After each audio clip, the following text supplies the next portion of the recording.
Welcome back, listener. Come in, settle down, and let the day go where days go. Tonight we are traveling farther back than we have ever gone together, 3,500 years, to a farming village on the banks of the Nile. On a warm evening at the very end of the dry season, the great river is low and patient between its banks. The flood is coming, the good flood, the one the whole land waits for. And the village is about to do what it has done every night for 100 generations: eat and talk, and lie down on its rooftops under the enormous stars and sleep. Before we cross the river, get yourself comfortable in the usual way. Put the day down somewhere out of reach. Let the bed carry you, all of you, and let your breath find the slow pace it knows. Nothing is asked of you tonight. This story is built to be lost, and losing it is the point. Drift when you drift. The river will keep flowing whether you follow it or not. It has had a great deal of practice. If these nights help you sleep, there is one small kindness you can do us. Subscribe so the next quiet night can find you, and leave a word below saying where in the world you are listening from. We read everyone in the mornings, and the map of you, scattered across all the world's time zones, resting in the same imagined places, is the best thing this work gives back. Wherever you are tonight, you are welcome here. This hour belongs to you. And the one rule, as always, before we set out: you have my full permission to fall asleep at any moment. There is nothing ahead you must stay awake for. Nothing in this night will startle you or call you back. The village we are visiting believes, more deeply than any people who ever lived, that sleep is a good country and dreams are worth having. Take them at their word. They would be glad you did. Here is tonight's road, though you need not keep it. We cross the river on the last ferry of the day. We follow the cattle up from the water, and the bread smell through the lanes. We sit with a young scribe at his lamp. We walk the temple garden by the water. We climb to the rooftops, where the whole village sleeps in the open air. We visit the potter and the reeds and the moored boats. We visit the river itself, the oldest thing in the story. And late, very late, we look up at one particular star, rising just before dawn these mornings. We learn what it promises.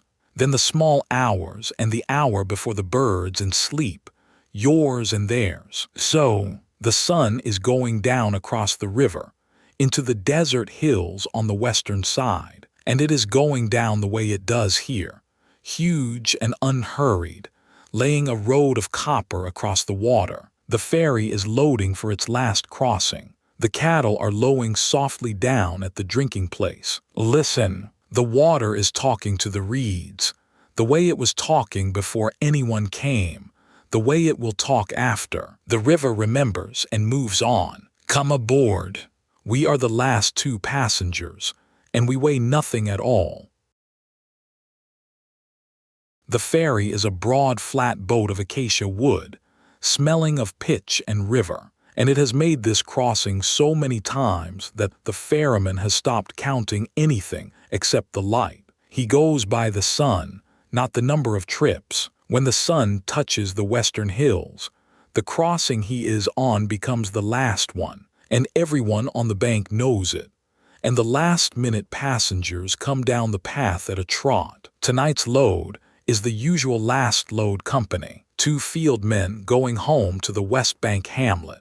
A woman with a basket of ducks, annoyed the ducks, not the woman. A boy with a goat on a rope, both of them tired. And an old priest from the temple, who crosses every 7th evening to visit his sister, and whom the ferryman would carry free if the priest would allow it, which he will not. The ferryman pulls off with the ease of 10,000 departures, and the boat slides out onto the copper road of the sunset. Out here mid-river, the evening opens up in every direction at once. Eastward, the village on its low mound, mud brick walls gone rose gold, smoke standing up from the courtyards, palms black against the warming sky. Westward, the fields running to the desert's clean edge, and the hills beyond, already violet, And down the whole length of the world, north and south, the river, wide and low and shining, the one road,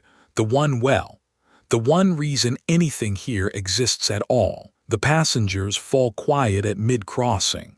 They always do, on the last ferry. Some hours polish everything they touch. The river is at its lowest now, the very end of the dry season, and the crossing shows it. Sandbars stand out of the water where herons pose like small gray statues. The drinking places are long, muddy aprons. The ferryman reads the channel by heart and by ripple, swinging wide around the bar that grew this year, closing in past the one that shrank. He talks to the river as he poles, under his breath, an old working mutter, not prayers exactly, more the way you talk to a very large animal you have worked beside all your life. Easy now. There, as we were, the river for its part carries him, as it has carried him barefoot boy to gray ferryman, and will carry his son, who poles the morning run already. Talk on the last ferry is the day's summary, offered to the water. The field men speak of the barley stubble and the state of the dikes, ready, nearly ready. The woman with the ducks reports the price of ducks, scandalous in her favor. The priest asks after everyone's mothers by name, and under all of it, in every exchange, one subject sits waiting, the way it sits under everything in this season. The flood.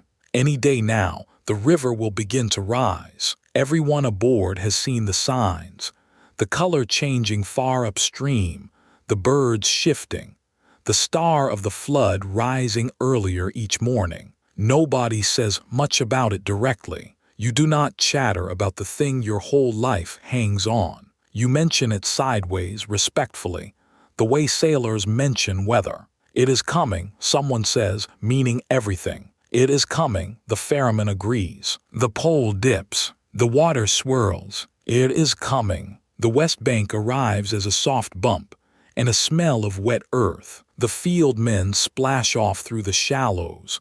The goat achieves land in one dramatic bound.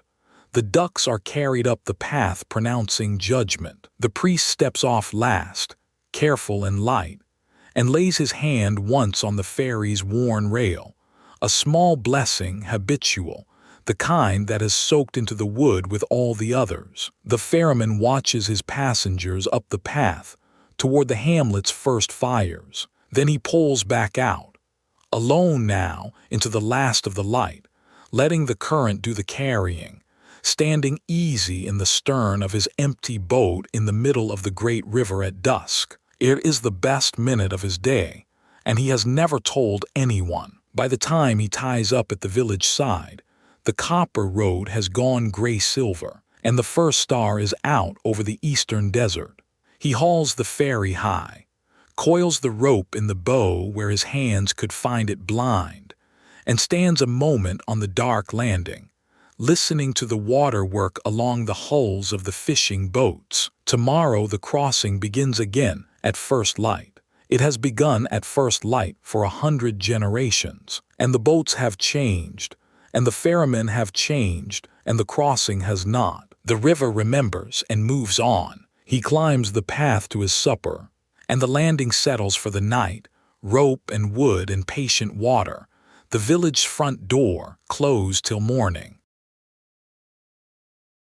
The cattle spend the day's last hour at the river, and their coming up is the village true sunset bell. You hear it begin down at the drinking place. The herd boys whistles, high and liquid, each family's call its own small tune. Then the first hooves on the packed path. Then the sound that means evening here more than any other sound. The slow procession of the herds through the lanes, hooves and lowing, and the herd boys talk. Dust rising gold in the last light, dogs conducting from the walls. Every gate along the way stands open, and at every gate the right beasts turn in, unasked, sorting themselves out of the crowd with the unhurried certainty of habit. Nobody drives them into their yards. They are not driven anywhere. They are going home, and they know the way better than the boys do. These are the village's wealth and its working partners, and they are treated accordingly. Broad-horned, deep-chested, river-fed cattle, sleek from the dry seasons grazing on the stubble and the marsh edges. In the yards, mangers wait filled, and the evening's rubbing down happens at gates all over the village, hands on hides, the day's dust worked out, words said into big patient ears. A man's herd is his bank, his plow team, his daughter's dowries, and his standing at the well. And everyone knows every animal in the village by parentage and temperament. The gray cow with the crooked horn is famous for opening gate latches. The great black ox of the headman's yard is famous for refusing to work on days he judges too hot, a judgment the whole village has learned to trust over their own. The milking is the yard's last chore, done kneeling, cheek close to the warm flank, the milk going into wide clay bowls with a sound like soft rain starting. Children are everywhere in this hour, underfoot on purpose, because the milking hour is the petting hour, and a calf's ears must be attended to nightly or the whole system fails. Everyone agrees. The cats of the village, who know the milking schedule to the minute, arrive at their stations with the dignity of tax collectors, and are paid, a splash in a broken bowl by every gate, an ancient levy nobody remembers agreeing to and nobody would dare stop.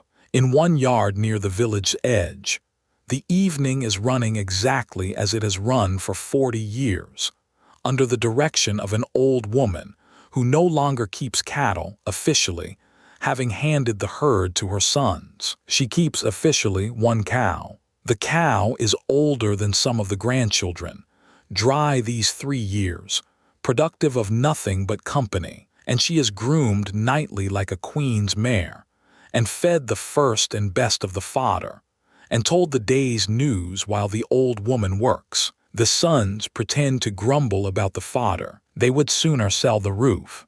Everyone in the village understands the arrangement perfectly, because every yard has some version of it. The animals begin as wealth. The good ones end as family. It is the oldest arithmetic in the world, and it has never once come out differently. With the dark coming on, the yards settle beast by beast. Cattle fold themselves down onto the swept earth with the enormous size of their kind, chewing slowing, ears going soft. The goats, who sleep on the feed-shed roofs by unshakable preference, achieve the roofs. The donkeys stand dozing under the lean toss, one hip slack, ears at half-mast, dreaming whatever donkeys dream, which the herd boys agree is grievances, lovingly kept. The geese tuck themselves into their corner fortress and mutter themselves down to silence. By full dark, every yard in the village is a warm, breathing barnyard constellation, and the smell of it drifts over the walls into the lanes. Dung smoke and hay and milk and warm hide. The smell of wealth as this land counts it, which is to say, the smell of tomorrow provided for. The herd boys eat last and sleep soonest, dropping onto their mats in the yards themselves, close to their animals, by choice as much as duty. The youngest of them, 7 years old and 1 week into the work, is asleep already against the flank of the folded gray cow. She has raised more herd boys than any woman in the village, and she lets him lie. His whistle, the little family tune he practiced all day into the river wind, is still curled in his fingers. Tomorrow he will practice again. In 30 years, he will whistle it at his own gate in the dusk, and the cattle of that year will turn in from the lane, unasked. The river remembers and moves on. So do the herds and the boys and the tune.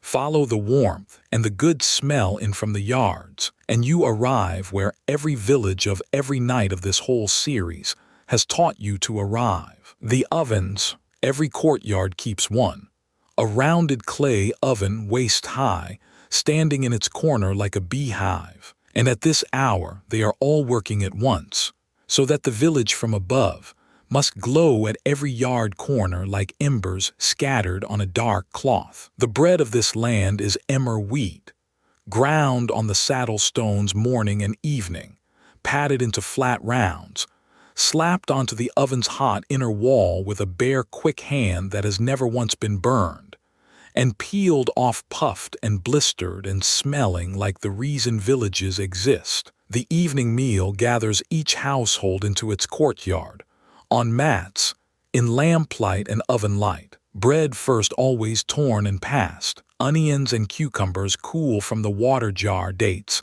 salted fish from the river, a stew of lentils gone velvety with long sitting, and beer, the second half of the village's daily bread, thick and mild, brewed in every second courtyard from the same emmer as the loaves, drunk through reed straws from the shared jar, food and drink and evening ritual in one. Bread and beer. In this land, the two words together simply mean sustenance, the way other lands say bread and salt. Workmen are paid in them. The dead are wished an eternity of them. Tonight in every courtyard at once, the living are having theirs, warm, unhurried, earned. Listen into the courtyards as you drift along the lane, over the low walls, through the doorway's lamplight. The day is being retold at every mat. The dike work and who shirked it.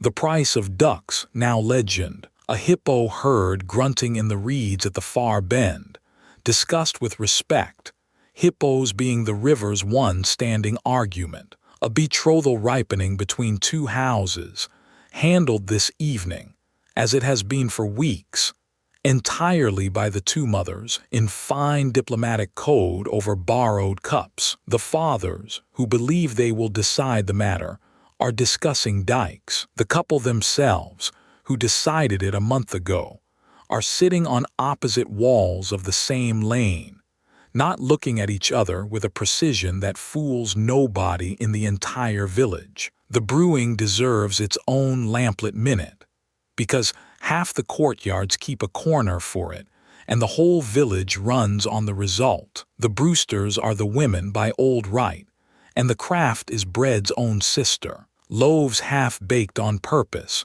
crumbled into the big jars with water and date sweetness, then left to work under cloths, in the warm corner by the oven. The yards where jars are working tonight can be told by the smell, soft and yeasty and faintly sweet. Tomorrow's beer, thinking itself over in the dark. The best brewster in the village is the ferryman's wife.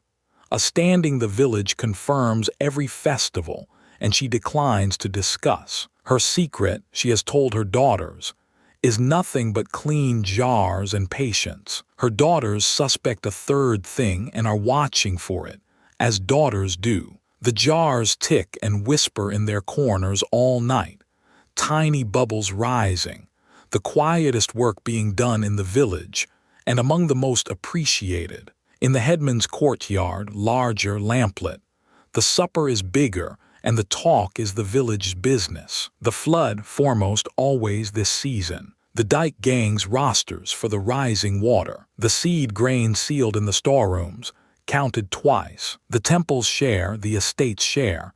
The village share, the old proportions, recited more than negotiated, worn smooth as the saddle stones. The headman is a heavy, calm man who has seen 40 floods, and his working philosophy fits on a straw. The river does the great things, he says, and we do the small ones. And the trick is only to have the small ones done when the great ones arrive. Then he sends the roster boy around the courtyards with tomorrow's assignments, and pours the last of the jar for his old mother. And the business of the village is concluded for the day. The ovens are banked as the meal ends, in the way you now know better than any other human gesture, because you have watched it in a longhouse, an abbey, a bakery, a furnace corridor, and a bath's brick underworld. Here it is again, at the world's oldest address. The coals raked together, the ash drawn over, the oven's mouth stopped with its flat stone, the fire folded up for the night like a letter to the morning. 100 courtyards, 100 small ceremonies, none of them thought about all of them perfect. The last loaves come off and are stacked in the baskets under cloths. Tomorrow's breakfast already made, because the field gangs go out before full light, and the bread must not wait on the sun. The smell of the banked ovens and the resting bread settles over the village like a blessing said in the language everyone speaks. Down the lanes, the lamps are going from doorways. Bowls are scoured with sand, water jars set to sweat by the sleeping mats.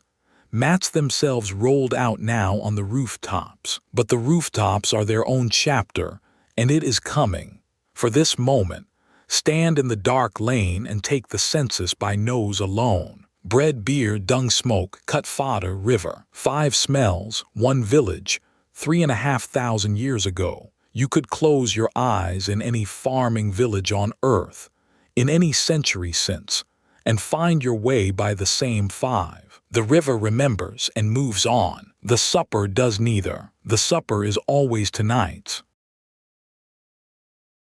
Between the village and the river, where the bank flattens into marsh, stands the papyrus, and at dusk it is less a plant than a country. Reeds 3 times a man's height, green going black against the afterglow, heads like tassels combing the first stars, whole acres of them whispering together in the evening air off the water. The marsh is the village's second field, ungrown and unplowed and endlessly giving. Papyrus for the mats and the ropes and the light skiffs, for sandals and baskets, and in the great workshops downriver, for the paper that runs the whole kingdom. Fish in the channels, fowl in the shallows, and along every path's edge the day's small harvests going home, a bundle of stems on a shoulder, a string of ducks, a basket of eggs found where the finder will not say. Dusk is the marsh's rush hour, and the traffic is wings. The day birds are coming in to roost, and the night birds are going out to work. And for half an hour the 2 streams cross over the reed beds in a commotion of settling and rising. Egrets descend in white companies to their roost trees, which turn white with them, like sudden blossom. Ducks whir in low over the channels, in quick hard flights of 6 and 10. The ibis wade the margins on their black stilts a last hour. They stitch the mud for supper with their curved dark bills, unhurried, immaculate. And as the light fails, the herons of the night shift flap out heavy and gray toward their fishing stations. They croak once or twice, low and prehistoric. It is the sound of the marsh clearing its throat before the quiet. The frogs take the dark the moment it is fully down, all together, as if a hand had opened a door. The marsh's night voice is theirs, thousands strong, a deep pulsing chorus from every channel and pool, so steady and so layered that within 100 breaths it stops being sound at all and becomes a place, the audible shape of the wet dark. The village sleeps inside at all flood season, and misses it badly in the dry months when it thins. Children here fall asleep to frogs the way the children of that great stone city fell asleep to carts. Every land rocks its own cradle with what it has. Here the cradle is water,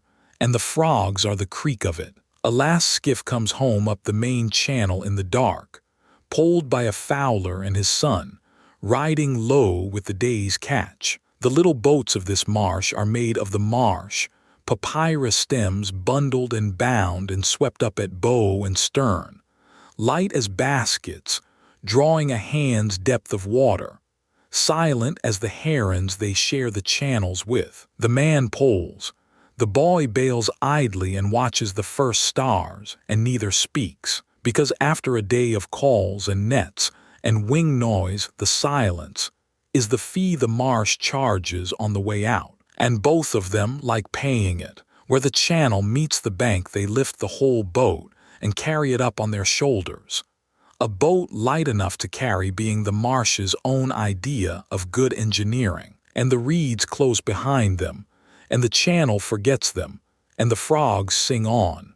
The lotus is closing now, all across the still pools, and it is worth kneeling at a channel edge to watch, because no flower anywhere keeps hours more faithfully. All day the blue lotus rides open on the water, wide to the sun, the flower this whole land loves past all others. It is painted on every wall, carved on every column top, handed to every guest at every feast, and at dusk, every evening of its life it closes. The petals fold in on themselves, slow as patience, and the whole flower draws down under the surface for the night, to sleep in the dark water it grew from. At dawn it will rise and open again, wet and new, as if made that morning. The priests read the whole story of the sun in it, closing and rising, night voyage and return. The village reads something simpler and keeps it nearer. Even the flowers here go to bed. Even the flowers trust the morning. Deep in the beds, the marshes other nations settle. The mongoose curls in its bank burrow, thief and neighbor, tolerated because it also robs the snakes. The wild cats of the reeds begin their soft patrols. Some of them are the ancestors of the tax collectors, dozing right now by the village milk bowls. The wild line and the hearth line still visit back and forth across the marsh like cousins. Somewhere far down the bank, the hippos come ashore in the full dark to graze, enormous and weightless-footed, the river's night cattle. The village hears them tearing grass in the distance and lets them strictly alone. Respect is the whole of hippo wisdom in every age. The marsh hosts them all, feeds them all, hides them all. It is the oldest landlord in the valley, and it has never once raised the rent. Stand at the marsh edge a final minute, where the path turns up toward the village and its banked warm smells. Behind you, the frog chorus and the black reeds. The channels hold the last of the sky, pewter paths going nowhere slowly. The papyrus heads move against the stars with the air off the water. All together, a field of dark tassels, bowing to no one. When the flood comes, in days now, not weeks, the river will walk into these beds and raise them, and the channels will join hands across the flats, and the marsh will double its country overnight. The reeds are ready. The reeds have been ready 3,500 years, and were ready long before that. The river remembers and moves on. The marsh remembers with it, green and patient, and moves not at all. One lamp in the village burns later than the supper lamps, in a small room off the headman's courtyard, and behind it sits the village investment in the future. A boy of 14, the headman's second son, home these 2 months from the temple school downriver, and at this hour, as at this hour every night, he is practicing his letters. He is the village scribe in the making, the first in 3 generations, and the whole village knows it and owns a piece of the pride. When he passes in the lane, old women who cannot write their own names tell each other, "There goes the one who writes." He is, in their eyes, already half made of the thing that makes kingdoms run. His tools are laid out on the mat with the reverence of a craftsman's, because that is what they are and what he is becoming. The palette of smooth wood with its 2 worn wells, black ink and red. The reed pens, cut and chewed to their working points. The smooth potsherds and flakes of white limestone that are a student's paper, paper itself, true papyrus, being too dear for practice. And tonight, because his father judged him ready, a single true sheet of it, pale and fine-ribbed, on which he is to make his first fair copy. His hand hovers over it a long time before the first stroke. Every scribe in the kingdom, first sheet by first sheet, has hovered exactly there. What he copies is what student scribes have copied time out of mind, the old teaching texts, the instructions of fathers to sons, and the famous praise of his own profession that every schoolboy knows by heart. Be a scribe, the old text runs. The farmer plows and the wind is against him. The potter is smeared with clay. The fisherman contends with the river's moods, but the scribe sits in the shade, and his pen is his boat. And words are a fair cargo. He writes it out in careful columns. This boy whose father plows and whose uncles fish, and he grins as he writes, because the joke of it is not lost on him, and was not lost on the farmers' sons who copied it 1,000 years before him. The texts tease the trades feed the texts. The village sends its cleverest indoors with a pen, and the pen, in time, keeps the village's accounts straight and its rights remembered. Everyone is content with the bargain, especially the old women in the lane. Watch his hand work in the lamplight, because you are watching the kingdom's whole machinery at its smallest and truest scale. The signs flow from the reed, birds and eyes and water ripples and bread loaves, each one a picture and a sound at once. Black for the body of the text, red for the openings and the emphasis. He says the words softly as he writes them, the way beginners do, in a scriptorium under northern snow, 28 centuries after him. Other young copyists will murmur their own letters by their own lamps in exactly this way. Wrist and breath and moving ink, the same posture, the same patience, the same small pool of light, holding back the same great dark. Writing is younger than the river, and older than almost everything else, and it is kept alive exactly this way, one lamplit boy at a time forever. His grandmother comes to the doorway when the moon is up, which is the agreed signal that ink must end. She cannot read a stroke of what he has made. She looks at the drying sheet a long moment anyway, the columns straight, the red openings bright as poppies, and she gives the nod she would give a well-woven mat or a true plum wall, the craftswoman's nod, one maker to another. Then she takes the lamp, because lamps are hers to take, and the boy carries his palette to its shelf, like a priest retiring a god, and the room goes dark behind them both. On the sheet in the blackness, the wet ink sets slowly. The farmer plows, the fisherman contends, the scribe sits in the shade, 3,500 years from tonight, in glass cases in cities unimaginable. Sheets like his will lie lit and labeled, and strangers by the million will lean close to look. The river remembers and moves on. The ink, against all reason, remembers longer.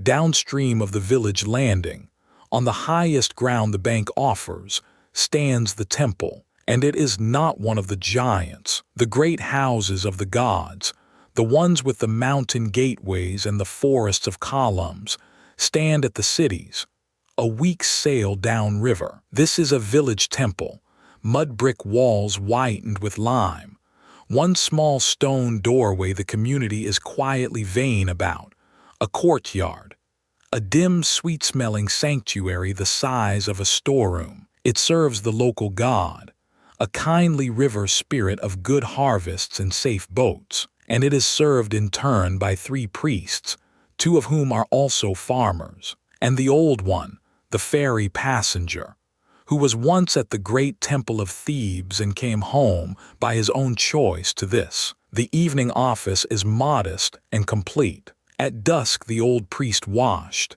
as the rule requires, in water from the river, and dressed the small shrine, and set before the god the village's plain offerings, bread from the ovens beer from the shared jars, a bundle of the marsh's blue lotus, cool and sweet-smelling in the sanctuary dark. The god's portion is not wasted, nothing here is. It reverts, by the oldest of arrangements, to the priests and the poor at the gate, so that the same loaf serves heaven and the widow in one evening, which everyone involved, including presumably the god, has always considered sensible. Then the shrine doors were closed and sealed with a pinch of clay, and the god was bid good night, in the same words this valley has used since before the pyramids were old. Sleep, lord of this place, in peace. The village sleeps around you. Now in the courtyard dark, the temple keeps its small night. One lamp burns by the sanctuary door, the god's night light, filled deep at dusk to last till the morning office. The young priest of the month sleeps on a mat by the gate, his duty lightly held. The temple cat, whom the priests maintain with some justice to be the most pious member of the establishment, patrols the granary corner of the courtyard, where the god's grain waits in sealed jars for the lean months and the lone askers. A temple here is also the village's vault and its granary of last resort, and its walls hold the community's slack seasons, the way the dikes hold the flood. Faith in this valley has always been half engineering. The old priest does not sleep early. He sits against the courtyard wall in the dark, where the mud brick gives back the day's sun to his old back, and he does what he came home from the great temple to do, which is exactly this: sit in his own valley's night, by his own god's small house, and listen to the frogs and the water. At Thebes he stood in processions 1,000 strong, under columns that make men into ants, in incense thick enough to lean on. It was magnificent. He will tell anyone who asks and some who do not. Magnificent and loud.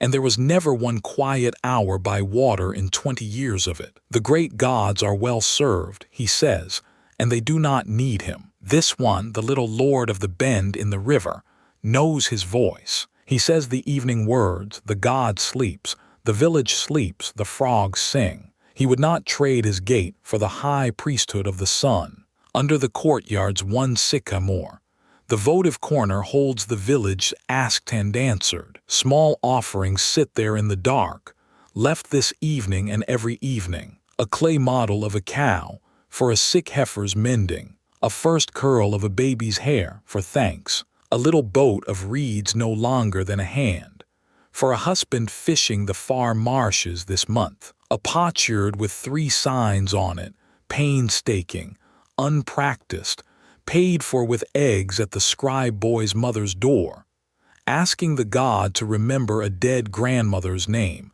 which the sherd spells almost. The gods of the giants downriver receive gold and obelisks. This one receives the actual contents of the human heart, in clay and reed and hair, nightly. It is not obvious who is better served. Late, before he lies down at last on his mat in the colonnade shade, the old priest makes the night's last round, and it ends at the river stairs, the little stone landing where the god goes down to visit the water at festival. The river is black and quiet below, taking the starlight and folding it in. He stands a while, an old man on old stones over old water. Any day now the river will rise, and climb these stairs step by step, and stand in the courtyard itself at the flood's full height, as it does in the good years, and everyone will wade to the sanctuary door laughing, and call it the god's visit come the other way. He checks the flood marks on the stair wall,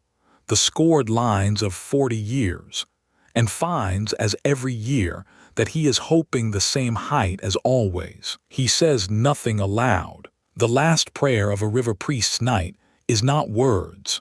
It is standing there and meaning it. The river remembers and moves on. So, in his way, does he. He goes to his mat, and the temple sleeps, one lamp lit, sealed and small and sufficient, on the highest ground the bank offers. The village wears a crown, and the crown is palms. They stand along the bank and around the walls and down every path in ragged colonnades, date palms, tall and patient, their trunks scarred with the climbing notches of generations, their heads full of stars and fruit and roosting doves. This is their heavy season. The dates hang in great amber clusters under the crowns, sweetening through these last dry weeks the way the grapes were sweetening on another slope in another century. And the whole village looks up as it walks, gauging, anticipating. The palm is this land's olive tree, an apple tree, and timber yard in one. Fruit and rafters and fiber for rope, leaves for mats and baskets, shade for everything born in this valley of sun. Plant a palm, the saying goes, and you have answered for your grandchildren's roof and their sweetness both. Under the palms lie the gardens, small walled squares of astonishing green, and they are the village's pride and its heaviest daily labor. The river is low and far now at the dry season's end, and every green leaf in these plots has been carried its water by hand or by shaduf. The long counterweighted sweep that stands at each garden's corner like a fishing bird. All day the shadufs dip and rise, creaking their two-note creak, lifting the river up the bank jar by jar. It is the valley's working heartbeat, that creak, as native as the frogs. Tonight the sweep stands still against the stars, poles up, jars empty, resting. Even their silence has a shape, the shape of the sound the dawn will start again. Walk the garden lanes in the dark, and take the roll of what the carrying has bought. Onion beds in their neat ranks, cucumbers cool under their leaves, lettuce, leeks, beans on their poles, melons swelling in the corner plots, secretive as eggs, the herb patch by each gate, coriander and cumin, scenting the night air where a hem brushed them at dusk, grapevines on the trellis over the path, this far south a small luxury, tended like a firstborn, and the flowers, because this people will not garden without them, cornflowers and mandrakes and the little wild chrysanthemums, grown for festival garlands and for no reason at all, which is the best reason. A land that hauls its water up a bank jar by jar, and still spends jars on flowers, has told you everything about itself worth knowing. The gardens keep their night watch, of a kind. An old man sleeps in a reed shelter at the plot's edge in fruit season, nominally against thieves, actually against boys, which is to say against his own remembered self. He hears the difference in his sleep, he claims, between a jackal crossing the beds and a boy after melons, and wakes for neither, the jackal being harmless to melons and the boy being, in the old man's settled opinion, part of how melons have always been distributed in this valley. He was that boy 60 years ago in these exact beds. The melons he grows now are the descendants of the melons he stole. The accounting, he considers, is closed. His snore keeps the birds honest, and that is watch enough. The doves hold the palm crowns, dozens to a tree, settled and murmurous, and their sleepy conversation drifts down all night, like the palms talking in their sleep. Higher in the tallest crown by the landing, the village pair of falcons roost, small and fierce and holy, the living images of the great god of the sky, and treated accordingly. No boy climbs that palm. Its dates go unpicked, by consent falcon tax. In return, the pair keep the pigeons thoughtful and the mice humble, and lend the village skyline morning and evening, the small sharp silhouette of divinity going about its practical business. Gods here are not far away. They roost in the date palms and are known by their profiles. At the lane's end, where the gardens give onto the open bank, stop under the last palm and listen to the crown sound, the dry silk rustle of the great fronds moving on the night air, a sound like slow rain that never lands. The dates sweeten overhead in the dark, on their own calendar, unhurried. Any day now, the river will rise and lap up the bank toward these walls, and the whole garden quarter will trade its shadufs for boats, and its beds for the flood's long holiday, and the palms will stand in the shining water like their own reflections anchors, as they always do. They have seen more floods than the village has records. The river remembers and moves on. The palms remember and stay, which is the other way of being old and wise. And they rustle over the sleeping gardens like grandmothers over cradles, all night, every night, 3,500 years ago. Now climb the stair of any house, because the roofs are where this village actually sleeps, and the hour of the going up is here. In this land of heat, The roof is the true bedroom half the year, and the flat mud roofs of the whole village are, at this hour, being made up like one great scattered dormitory under the stars. Mats unrolled, headrests set out, the low reed screens that break the north breeze into politeness stood up at the roof edges. Water jars carried up to sweat coolly by each mat. Children handed up half asleep already, arranged in their rows, rearranged after negotiations. The whole family ascends.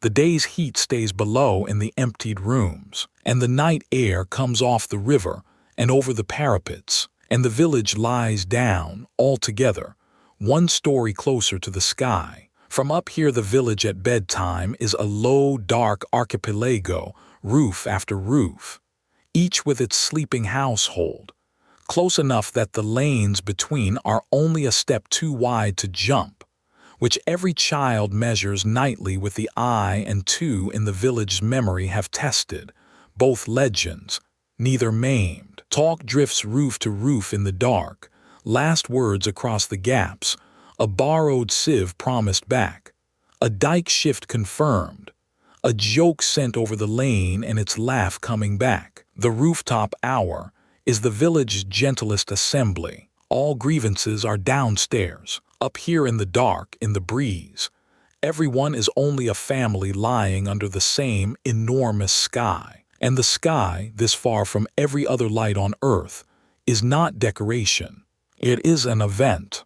The stars here come all the way down to the horizon on every side, undimmed by anything men have yet built. And the great river of the sky runs over the sleeping valley like the Nile's own reflection thrown upward, which is, the village would tell you, more or less exactly what it is. On the roofs, the old ones name the stars for the children, the imperishable stars of the north that never set.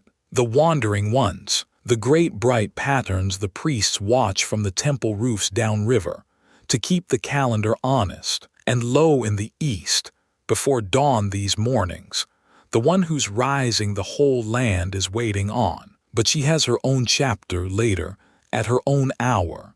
The children are shown where to look, and told not yet soon. And that phrase, on the rooftops in this season, means everything. Not yet. Soon. Sleep comes fast on the roofs, work being the great lullaby, and the village sounds thin to its floor. Frogs, first and always.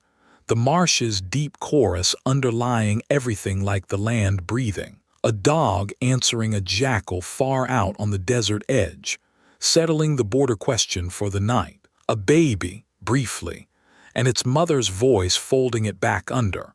The small ancient song with no beginning that every land owns in its own tongue. The cattle shifting in the yards below, a horn touching a wall, a sigh. And under it all, if you lie still and listen the way the village has taught you tonight, the river, wide and low beyond the palms, working softly along its banks in the dark. Not loud, never loud, just present the way a heartbeat is present. The sound this whole valley checks itself against, asleep, without knowing it does. Walk the rooftops with your story feet, quiet as moonlight, and look at the sleepers as we have looked at sleepers in every one of these nights. The ferryman on his back, arms wide, holding the whole sky. The scribe boy, ink on his fingers still, headrest abandoned, cheek on his forearm like any boy anywhere. The old cow-keeping grandmother up with the rest, her mat set by 40 years' custom at the roof's east edge, where the first light will find her first. The herd boys in the yards below among their animals. The betrothed pair on their separate family roofs, 2 lanes apart both at this exact moment, looking at the same star and pretending not to be. Some things do not change in 3,500 years. That one has not changed in 30. The moon is up now, somewhere past its full, rising gold out of the eastern desert and silvering as it climbs. And the village archipelago lies still under it, breathing. On the highest roof, the headman's, the last waker of the household, sits a while yet, as headmen do, counting his village by its darkened roofs the way the abbot counted his abbey, and the watch counted its districts. All down, all quiet, all provided for until the light. He lies back at last on his own mat, one arm behind his head, and the great sky takes him the way it has taken everyone tonight. The river remembers and moves on. The village sleeps on its roofs beside the river, remembered, moving nowhere, perfectly still. At the village's southern edge, where the good clay comes up from the bank, the potter's yard is closing out the last warm hour of its day. The potter himself sits at his low wheel in the lamplight, finishing the final piece of the evening, a water jar, the eternal water jar, the shape his hands could make in full dark and have. The wheel turns by his own spinning of it, a heavy stone disc with a stone's patience, and the clay rises between his palms the way it has risen here since before anyone counted, wet and centered and obedient, a gray-brown flower opening in slow motion. There are older crafts than this one, but not many, and none that shows you creation itself more plainly. Mud from the river, hands turning, a vessel where there was a lump. It is the oldest magic trick in the world, and the lamplight makes no secret of it, and it does not need one. The yard around him holds his day's work drying in ranks, and his kiln and his life. Jars for water and jars for beer, bowls by the dozen nested like moons. The wide basins the fish are salted in. Lamps, always lamps, pinched from the leftover clay at each day's end the way a baker's child gets the scrap dough loaf. His kiln is banked and ticking with the day's last firing inside, cooling on its own slow schedule. And you know that sound now.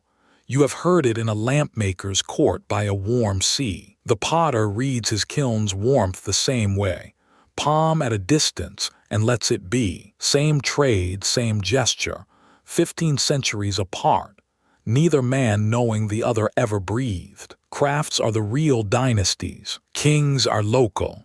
The water jar is universal. His clay pit by the bank is the trade's whole secret, and the flood is its yearly benefactor. Every year the rising river lays down new silt, fine and dark and perfect, the land's renewal and the potter's raw stock in one delivery. He is, he will tell you, the only man in the village who farms without seed. The river sows his field for him, every flood, with the ground-up mountains of countries so far upstream no one has names for them. There is something in that thought he likes to turn over at the wheel, the way the clay turns. His jars are made of far mountains. The water they will carry came past those mountains on its way here. At festival, when the beer is in him, he can be persuaded to say this aloud, and the village lets him, fondly, the way you let the poet talk. Every village has one philosopher. Here it is the man with mud to the elbows,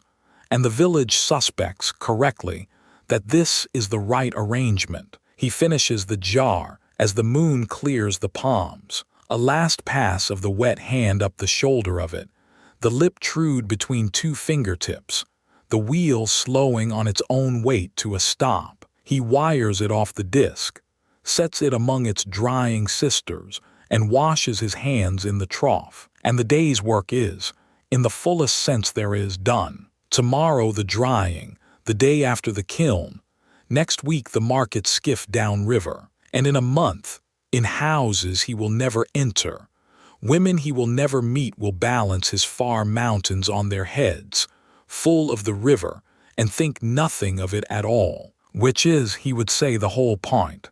A good jar is invisible, only a bad one gets remembered. His boy stacks the tools, banks the little yard fire, and covers the drying ranks with cloths against the dawn wind. And the potter takes his own last look around the yard, the closing look, the same look you have now seen on a proprietor's face at a wine counter, a fuller's yard, a bakehouse door, a temple gate. Everything made, everything covered, everything counted, and the count came out. The moon lays its glaze over the drying jars, silver on their wet gray shoulders, a whole yard of vessels shining faintly in the dark like a field of standing moons. It is the prettiest sight in the village, and no one is awake to see it, except the potter, every night on purpose, for exactly as long as it takes to be worth it. Then the lamp goes out, and the potter and his boy climb to their own roof, and the yard keeps the night alone, wheel still, kiln ticking, jars drying under their cloths, clay pit waiting on its flood. The river remembers and moves on, carrying next year's jars in it right now, silt and far mountains, coming down the long dark miles toward this exact bend. The wheel will spin tomorrow. It has spun here, someone's wheel since before the pyramids, and it will spin someone's wheel when they are sand. The turning is the constant. The potter of any given century is simply whoever is currently keeping it turning. Now come down to the bank, past the beach skiffs and the sleeping landing, to the water's edge itself, because it is time to pay the call this whole night has been circling. The river, not the Ferry's river, or the potters or the priests, but the thing itself, the presence, the oldest and largest fact in every life within a month's walk of where you stand. It lies out there in the dark, wide as a lake and moving like a thought, star-skinned, quiet, enormous. Every other river in the world is water in a hurry to be elsewhere. This one moves like what it is, the entire life of a kingdom, in no hurry whatever, going exactly where it has always gone. Consider, standing here with your feet at its edge, what this water has already done before reaching you. It has come farther than anyone in this village can imagine, and they imagine it anyway, nightly, in stories, down out of rains that fall on mountains no one here will ever see, through lands of forests and cataracts and kingdoms of tall herdsmen, gathering itself, brown and patient, for months. The village calls the far south simply the place the river comes from, and gives it the respect owed to a grandmother's grandmother. Where it truly rises, no one knows, not the priests, not the king's own map makers. And the not knowing is part of the reverence. A god should keep one secret. This one keeps its source and has kept it, and will keep it a very long time yet. And consider what it does here, yearly, without being asked. Every summer when the far rains come down, the river rises. It climbs its banks, spreads across the whole valley floor in a sheet of shining water, stands there some weeks like a visiting sea, and then withdraws politely, leaving behind it the silt,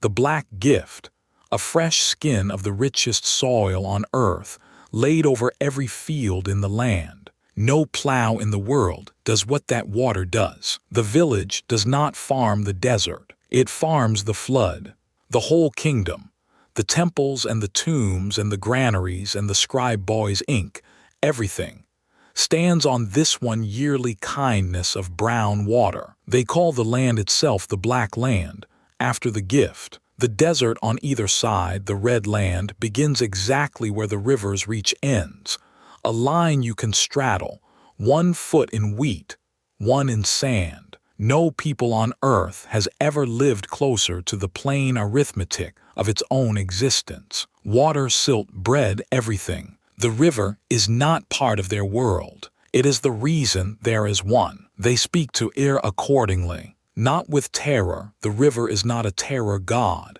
Its risings are gentle, and its manners most years are good. They speak to it as the great provider, with hymns that are half thanksgiving and half farmer's ledger. It waters the fields, the old song runs.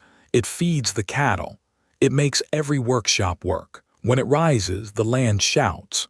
When it is slow, breathing stops. Every word of it plain fact, set to music. At flood time, they will throw garlands into the current, and figs and bread, small gifts to the great giver, going past on the water like a festival leaving town. Tonight, in the low, dark season before all that, the river accepts a quieter tribute. The whole valley, asleep along both its banks, all the way down its 1,000 miles, trusting it completely. There has never been a larger act of faith, nor one better earned. Listen to it work in the dark. It is never silent, only soft. The purl of current along the mud, the small collapse of a bank edge somewhere, the plip of a fish turning, the reeds combing the flow at the marsh mouth. Underneath these, something lower, less a sound than a pressure on the ear, the sense of mass in motion, thousands of years of water passing a single point without once stopping. The village hears it the way you hear your own heartbeat, which is to say never and always. On the stillest nights, the old people say, you can hear the river remembering. They mean nothing mystical by it. They mean the sound has been exactly this sound their whole lives, and their grandmothers' whole lives, and that lying awake beside it you cannot tell which century you are in, and do not care. Stay at the edge one more minute, because the river at night does one thing more, and it is the thing to carry to bed. It takes the stars. The whole sky lies out there on the moving water, not still, as on a pond, but alive, every star drawn out into a slow silver thread. The moon's road laid down the middle, the great sky river above, and its long reflection below, moving without going anywhere. The village children are told the two are relatives, the river of water and the river of stars. Standing here, you will not argue. 3,500 years from tonight, this same water, or water exactly like it, will slide past this same bend under these same stars, and someone will stand here, and it will look like this. The river remembers and moves on. That is the whole of its wisdom. And tonight, at the dark edge of it, it seems like enough wisdom for anyone. Take a handful, drink, and say nothing. It knows. Out beyond the gardens, where the field paths run toward the desert edge, the land is not quite empty tonight. The dry season fields stand in stubble and cracked earth, resting, waiting for the water, and among them, on little raised platforms of poles and reeds, the field watchers keep the year's laziest and most necessary vigil. In growing season, they guard the grain against birds and hippos, with slings and shouts and heroic noise. Now, with nothing in the fields to steal, the watch is a formality, kept by old men and half-grown boys who like sleeping out, against the season's real visitors, the jackals, the stray donkey, the occasional wandering herd of somebody else's goats with larceny in their hearts. The platform nearest the desert edge is manned tonight by a grandfather and grandson pair, blanket-trapped against the night's surprising chill, sharing the high perch like two owls of different sizes. This is the boy's first season on the platforms, and the old man's 50-something, and the education flowing between them is the true crop being tended. How to read the jackal voices, the difference between the passing-through cry and the interested one, which stars stand over which hours, so a watcher can tell the night's age without a mark, how the desert breathes cool downhill after midnight, and why the fields answer it with the day's stored warmth. So the platform sits at the meeting of two rivers of air, one warm, one cool all night. None of it is taught as lessons. It arrives as remarks, spaced an hour apart, the way the old man's grandfather delivered them on this same ground. The desert begins a bowshot from their platform, and at night you can hear the border. On the field side, frogs far off, and the small rustling business of mice in stubble. On the desert side, nothing. A silence with a texture to it.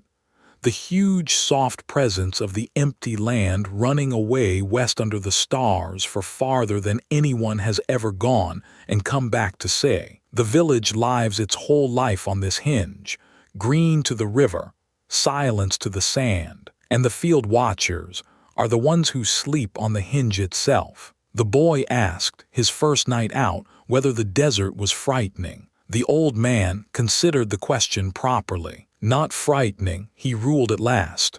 Just very old and very quiet, and best treated like the hippos, with respect from a reasonable distance, without staring. Once in the deep of the night, a sound crosses the border.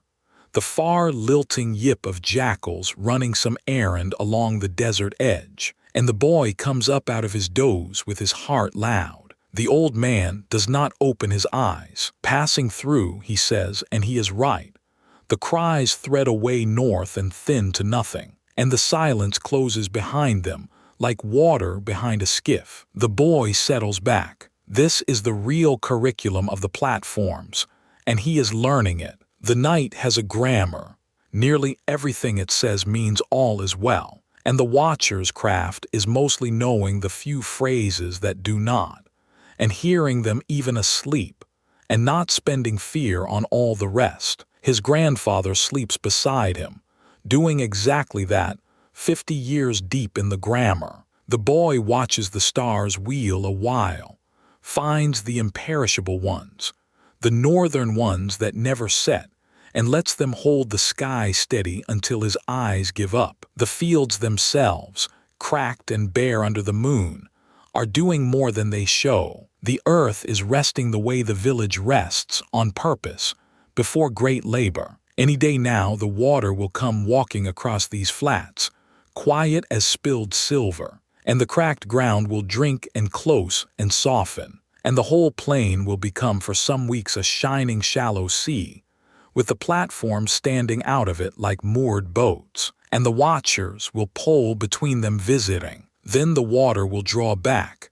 and the black gift will lie gleaming, and the plows and the seed, and the whole roaring green year will begin again. The fields know all this, in whatever way fields know. Tonight they lie open to the sky, empty and certain, the most patient things in a valley that has made patience its entire art. Toward morning, the cool desert air will win its nightly argument, and the two watchers will burrow deeper into the one big blanket, and the platform will creak, and the stars will pale in the east behind them. But that is hours off. Now it is the middle dark, and the platform rides the fields like a raft, and the old man and the boy sleep their watchman's sleep, hearing everything, minding nothing. Far behind them, the village is a low black shape with one temple lamp in it. Far before them, the desert says its long nothing. Between the two,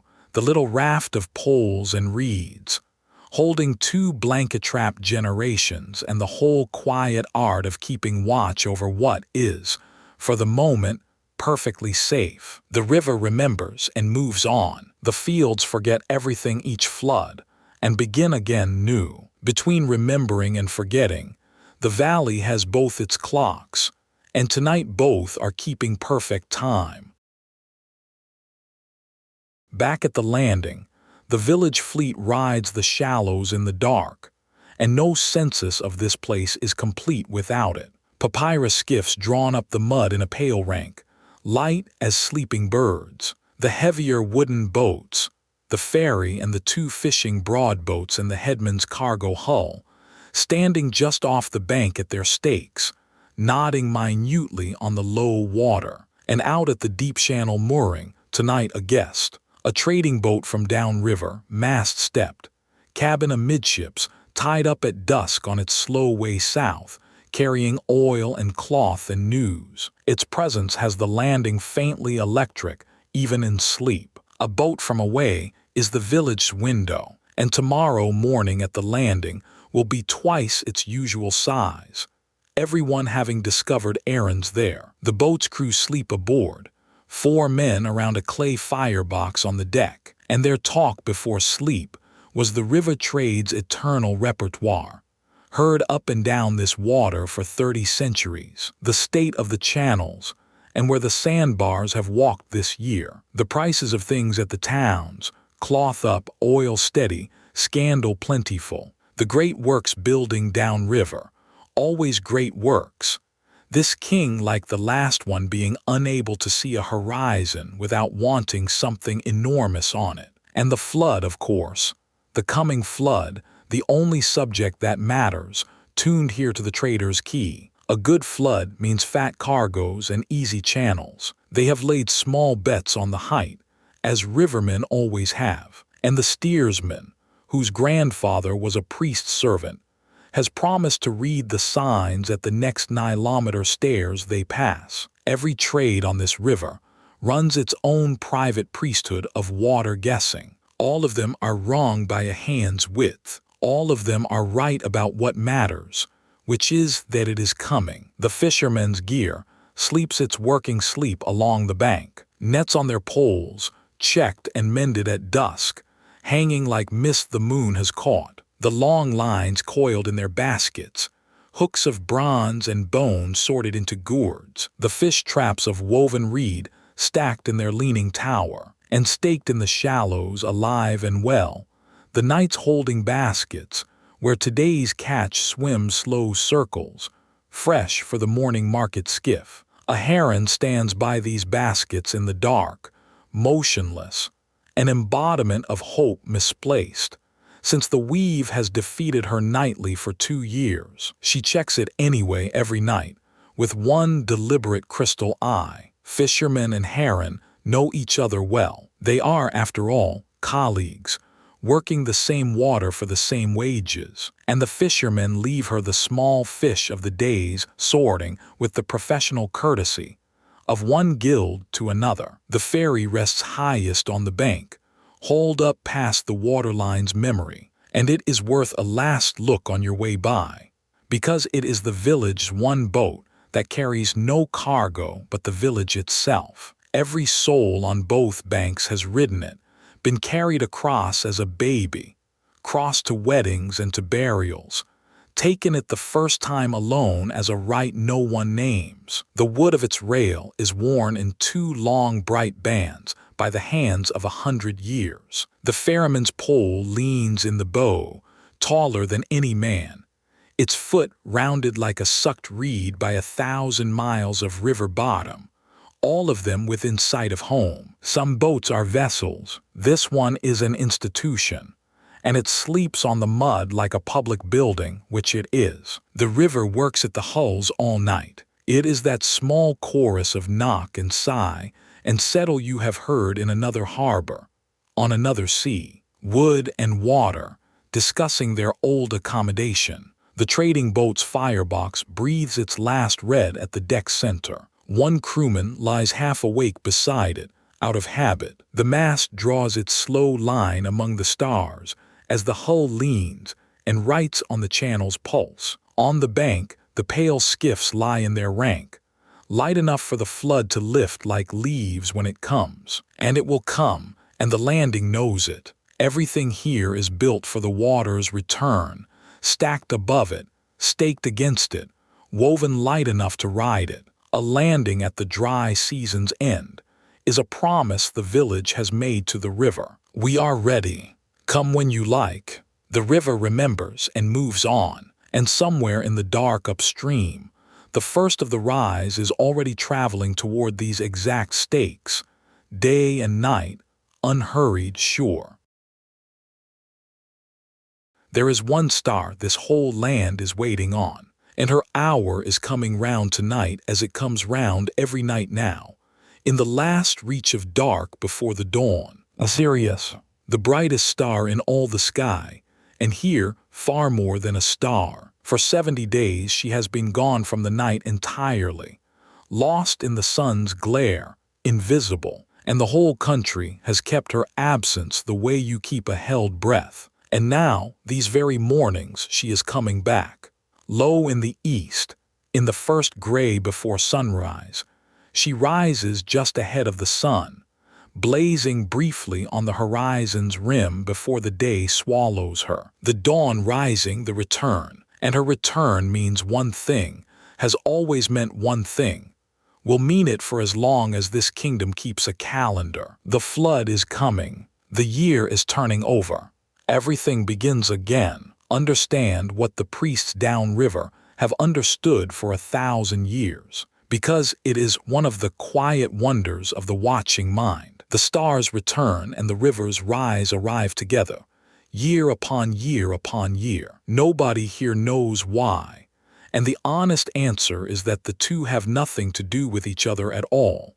The star keeping the sky's own vast clock, the river answering rains in mountains no one has seen. But the coincidence is faithful, perfectly faithful, and a faithful coincidence watched long enough becomes a calendar. The temple watchers mark her dawn rising as the year's first morning, the whole reckoning of this land's time, the seasons of flood and sowing and harvest, the festivals, the count of the king's years. All of it hangs from that one blazing point coming up out of the east ahead of the sun. Other lands will build their years on the moon, on the sun alone, on the reigns of kings. This one built its year on a star that keeps its word. On the temple roof tonight, the old priest's young colleague keeps the dawn watch, as someone from the little temple always does in these weeks. His instruments are his eyes, the eastern horizon, and a notched palm rib older than he is, sighted on the exact desert notch where she rose last year and the year before. He has watched 6 mornings now. 6 mornings the horizon has grayed and brightened empty, and he has marked nothing and gone down to sleep. She is close, though. The old priest, who has watched more of these vigils than he will count, says 3 mornings more, maybe 2, with the maddening calm of a man who has learned that stars cannot be hurried, and neither can anything else worth having. The young priest keeps his watch anyway, every gray beginning, because the first sight of her, the very first, is the finest thing his office will ever give him, and he knows it already, having had it once, a point of white fire on the rim of the world, gone again in minutes, and the whole year pivoting silently on it like a door on one bright hinge. Down in the village, the stars coming is kept more simply, and has been all your night without your knowing. It is the not yet, soon the children heard on the rooftops. It is the sideways flood talk on the ferry, the bets on the trading boat, the flood marks the old priest touched on the river stairs. The village does not watch the horizon with notched ribs. It watches the priests, and the water's color, and the birds and its own bones. But every soul in it knows the star by name and nature, the mistress of the year's beginning, the bringer. And when word comes down from the temple roof some morning very soon, she is risen, the news will go through the lanes faster than the boy can run it, and the village will look at the river with its whole face. And the river, some days after, obliging as ever, will begin to rise. It is the oldest good news in the world, delivered annually by starlight, and it should be said plainly on this roof at this hour, while the east is still dark and she has not yet come. This arrangement, star and river and watching priests and waiting village, is the closest thing our whole species has yet built to a promise with the universe. Not a bargain, nothing is paid. A promise read, not written. The sky turns, the star returns, the water rises, the black land is fed, and the people, for their part, do the one thing asked of them, which is to pay attention. They have paid it for 1,000 years, dawn watch by dawn watch, notch by notch, and the promise has held. Whatever else is ever said of this valley, say that. They looked up carefully together for 1,000 years, and the looking fed them. She is not up yet tonight. The east above the desert holds only the ordinary stars, wheeling toward morning at their ordinary pace, and the young priest on the temple roof pulls his cloak closer and watches his notch, and the village sleeps below him, and the river slides by black and low, carrying its secret rise somewhere in the dark upstream. 2 mornings, maybe 3. Not yet. Soon. The whole valley is one held breath, one cocked ear, one eye on the east, even sound asleep, especially sound asleep. The river remembers and moves on. The star remembers and returns. Between the two of them, the year is kept, and the village sleeps inside it like a seed inside a calendar, warm and counted, and sure of its season. Since the whole valley dreams toward it tonight, come and see what the waiting actually looks like. Because the village has spent this dry season, the way a household spends the week before a great guest arrives. The dikes have been walked and mended, every field's low earthen walls padded firm, the breaches of last year built back with basket-carried earth, the whole checkerboard of banks and channels that will catch the water and hold it on the fields for its slow soaking weeks. The canals are cleaned, the intake mouths cleared of a year's reeds and wandering silt. The boats, as you have seen, are ready to be lifted. The grain of last year is sealed high and dry in the storerooms. The work rosters for the rising days are set. There is nothing left to do but the hardest work of all, which is nothing. At the landing stands the village's own humble version of the great measuring stairs downriver,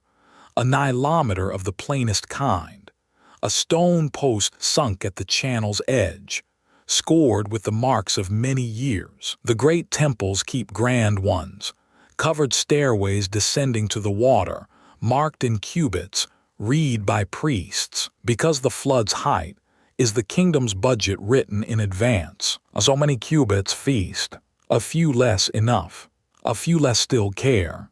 The numbers run ahead of the water all down the river by boat and beacon, and the granaries and the tax rolls, and the king's own planners set themselves by it. Here, the post does the same work at village scale. Every morning now, someone walks down, looks at where the water stands against the old marks, and reports to the well, the oven, the gate. Still low, and one morning soon, the height of the report will change by a finger's width, and the village will change with it. What comes is worth telling rightly, because it is not a rush and was never a danger in the good years. It is a rising. First the water goes strange and green for some days, the old people say, then red-brown with the far mountains in it, the color of the gift itself. Then it simply begins to be higher, a finger a day, then a hand, then a cubit,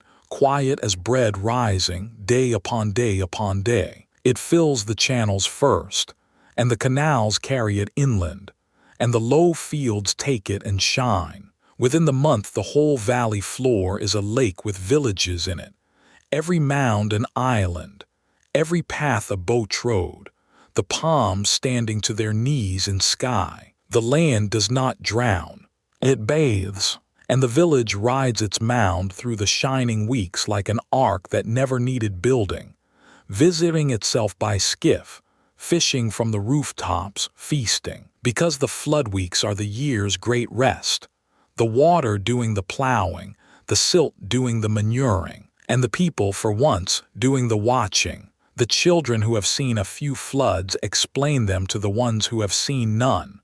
On the rooftops, in these very weeks, with the grave authority of the recently informed. The water comes up to here, they say, marking a wall. You can swim where the melons were. Fish swim into the gardens and are caught in baskets, actual fish, among the actual onions. Everything smells different, green and huge. The desert stops it. The water goes right up to the sand and stops. And you can stand in the last field and see the whole world divided in two, water and desert, shining and dry. And the line moves, and the desert always holds. The little ones absorb this cosmology wide-eyed. It is all true.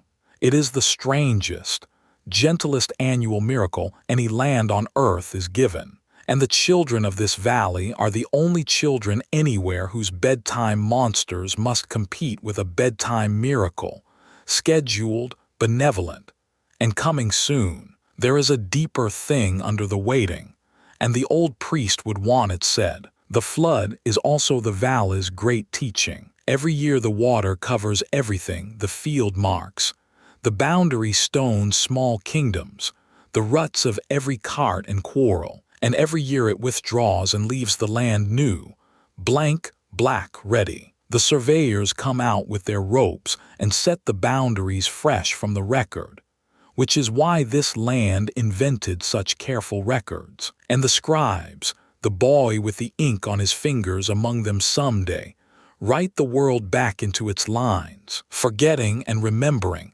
once a year in that order. The river erases, the people rewrite. Between the two, the valley stays both young and old forever.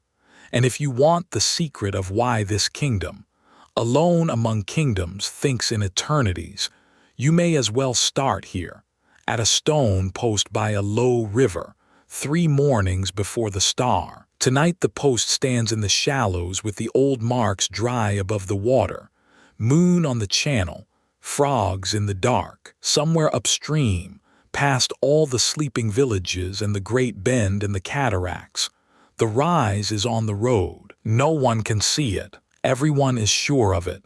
The whole valley sleeps tonight the way you sleep on the last night of a long dry season, with the guest's room ready and the door unlatched, listening in its dreams for the sound of arrival, which will be no sound at all, only a finger's width of change on an old stone post, and everything after it made new. The river remembers and moves on. This is the season it remembers best. Sleep toward it. The whole valley is. And so to the dreams themselves, because in this land, of all the lands these nights have visited, the dreams are not an afterthought. This people takes its dreams seriously, more seriously than any people before or since. Dreams here are held to be real news from the other side of things, worth attention, worth recording. The temple men downriver keep actual books of them, papyrus rolls listing dreams by the hundred with their meanings. If a man sees himself crossing water, if he sees his teeth, if he dreams of bread, good, bad, and the remedies for the bad, travelers will sleep at certain temples on purpose to invite a useful dream. So when this village lies down on its rooftops, it does not lie down to nothing. It lies down to the night's second life, and it will compare notes at the well tomorrow, and the notes will be taken seriously. Knowing that, walk the rooftops one last time softly and look in on the second lives. The ferryman dreams of the river, of course, but not of crossing it. In the dream he is poling downstream, past the last village he knows, and the river simply continues, bend after bend of it, new palms, new landings, strange kind faces at the water's edge, and his boat needs no bailing, and his arms never tire, and somewhere ahead, always the next bend on, is the place the river comes from or goes to.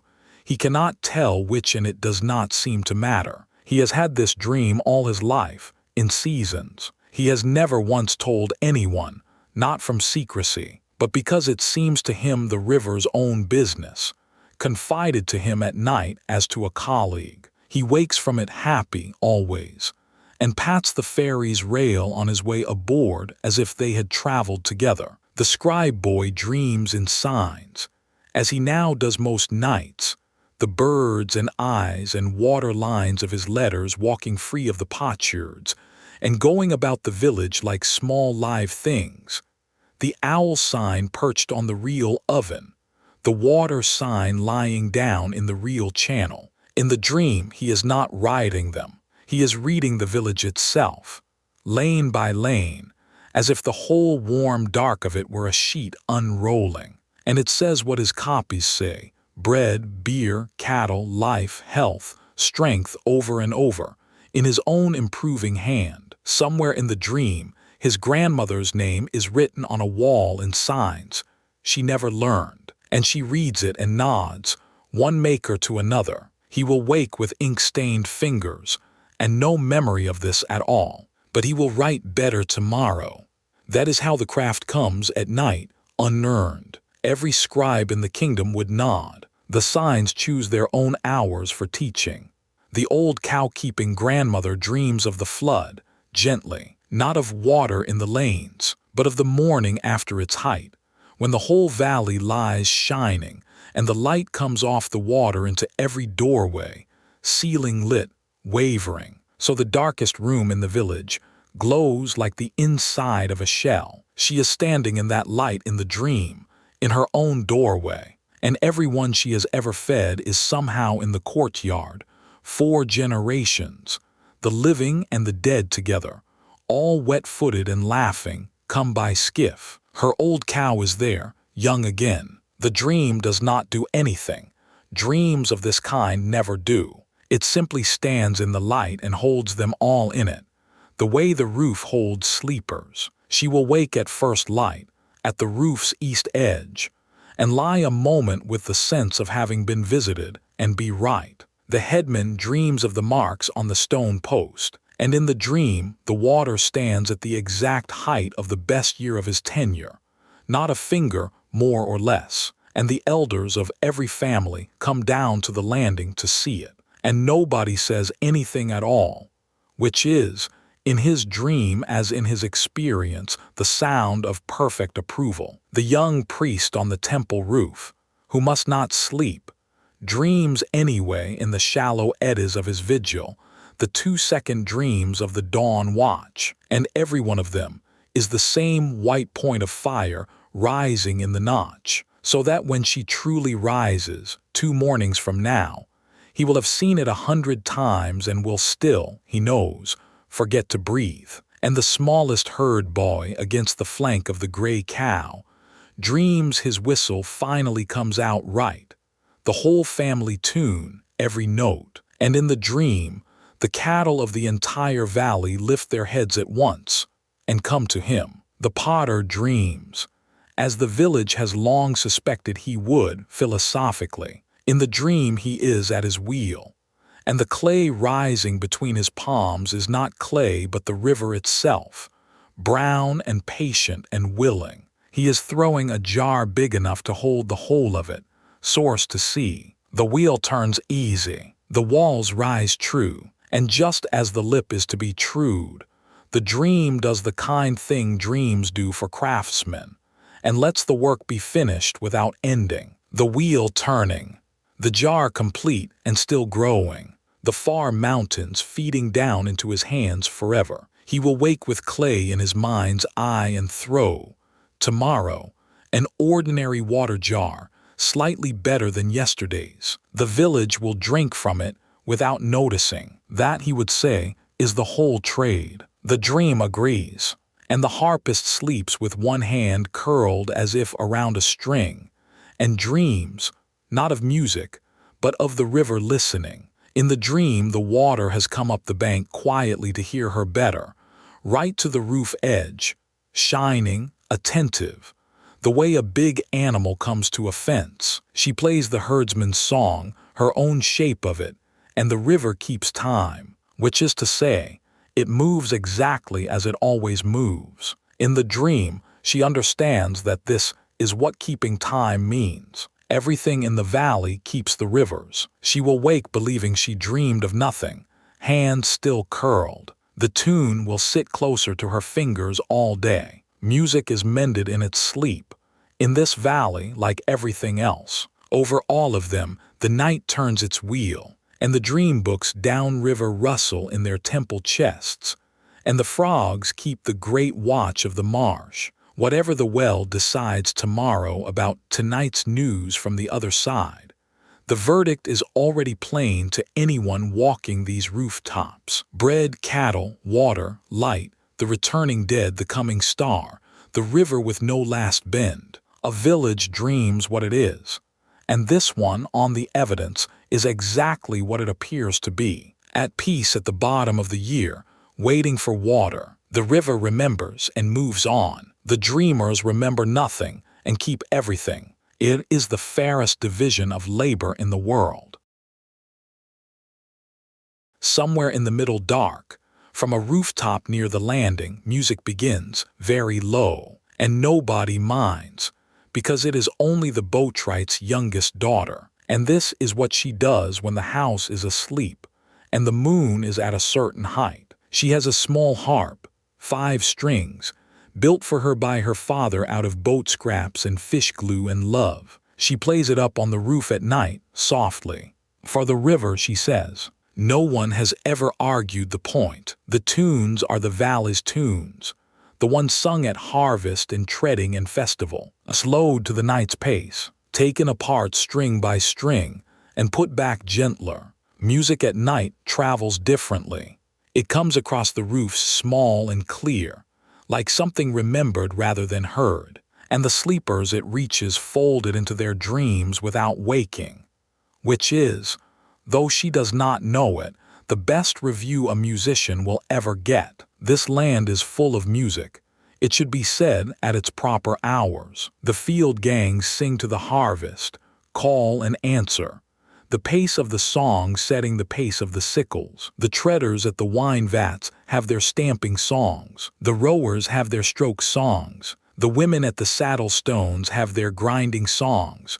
2 notes, back and forth, older than the stones. At festival, the village hires real musicians off the boats, pipes and drums and sistrums, silver in the torchlight, and dancing until the dust itself gives up. Music here is a tool and a feast both, harnessed to work by day and let loose at festivals like the herds onto the stubble. But the night music, the roof music, is neither. It belongs to no work and no feast. It is the valley talking to itself in its sleep, and every village along the whole river has some voice or string that does it, unappointed, unpaid, as regular as the moon. Tonight she plays the lotus song first, the slow one, the one the girls sing poling home from the marsh with the day's flowers, and the frogs, who hold the night's true drone, fit themselves around it the way they fit around everything. Then the song of the 2 brothers, then the herdsman's evening song, the one every herd boy botches on his whistle all day, played whole and right at last while its daytime murderers sleep. She plays with her cheek almost against the strings, listening more than performing, correcting a phrase, letting one note stand in the air until it has finished being a note. Below in the house her father, half-woken, does not stir. He built the harp knowing what it was for. A boatwright understands better than most men that some things are made specifically to be used at night, quietly, by water. 1 roof away, an old man lies listening who was, in his year, the village's voice, the one hired onto the festival boats himself.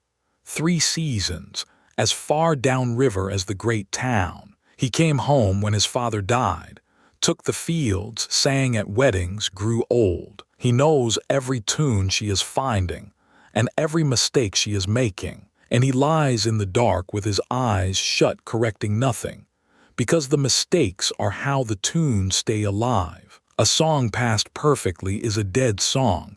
He has always held. Hers are alive all over, wrong in 3 places and better for 2 of them. When she finally settles the herdsman's song into her own shape of it, a shape her granddaughter will someday call the old way, he smiles in the dark, one craftsman's smile, and lets the music carry him under, which is the other thing it is for. She does not play long.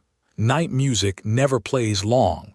That is part of its covenant with the sleeping. 3 songs, 4, the moon shifting 1 palm width across the sky, and then the strings quieted with the flat of her hand, and the harp wrapped in its cloth like the masks in that far theater, and the girl herself down under her own blanket. In the sudden enormous quiet her playing leaves behind, the frogs flow back into the space at once.